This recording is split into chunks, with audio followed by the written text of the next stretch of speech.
సంవత్సరాల తరబడి ఎన్ని మందులు వాడినా మీ మోకాల నొప్పులు తగ్గట్లేదా? ప్రాణ పెయిన్ క్లినిక్ లో అత్యాధునిక చికిత్స. భర్త కనిపించడం లేదని భార్య పోలీసులకు ఫిర్యాదు చేసింది. దర్యాప్తు చేపట్టిన పోలీసులు భర్త ఆచూకీ కనుగొన్నారు. ఇంటికి వెళ్లాల్సిందిగా అతన్ని కోరారు. కానీ ఇక్కడే అసలైన ట్విస్ట్ నెలకొంది. తాను ఇంటికి వెళ్లేది లేదని, తనపై ఏ కేసైనా పెట్టుకోండి, అవసరమైతే జైలుకైనా పంపండని, అంతేకాని ఇంటికి మాత్రం వెళ్లేది లేదంటూ భీష్మించు కూర్చున్నాడు ఈ భర్త.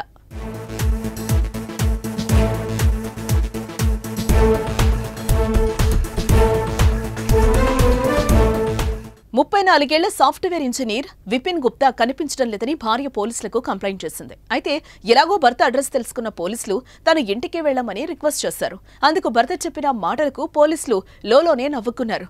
పోలీసులు సైతం నవ్వు తెప్పించే మాటలు ఏం చెప్పాడో చూద్దాం. సార్, నా భార్య పెట్టే మానసిక హింసను భరించలేకపోతున్నాను, వేధింపులు తట్టుకోలేకపోతున్నాను, అందుకే మనశ్శాంతి కోసం ఇలా వచ్చాను, మళ్లీ మీరు ఇంటికి వెళ్లమంటే ఎలా అంటూ ఆ సాఫ్ట్వేర్ ఇంజనీర్ ఆవేదన వ్యక్తం చేశాడు. ఇక ఈ వీడియోస్ చూసిన వారు పలు రకాలుగా స్పందిస్తున్నారు. నీ కష్టం పగోడికి కూడా రావద్దు భయ్యా అంటూ నవ్వుతూ కామెంట్స్ చేస్తున్నారు.